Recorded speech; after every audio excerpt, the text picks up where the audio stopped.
Hi, as of Friday, November 22, 2013, I'm a legal adult and I'm no longer a boy, I'm a man.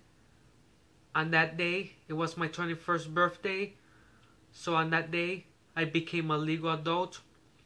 As of Friday, November 22, 2013, I had my 21st birthday. I became a legal adult so I could go to the casinos, go to the clubs, drink alcohol, and do some other adult stuff. Is because I'm a legal adult as of Friday, November 22, 2013. And a boy, when he's 21, he's no longer a boy. He's a man because he's a legal adult. And a girl, when she's 21, she's no longer a girl. She's a woman because she's a legal adult. Boys, when they're 21, they're no longer boys. They're men's. And girls, when they're 21, they're no longer girls. They're women. Legal adult is 21. So when you're 18, you're not an adult yet. When you're 21, then you're an adult because you're a legal adult.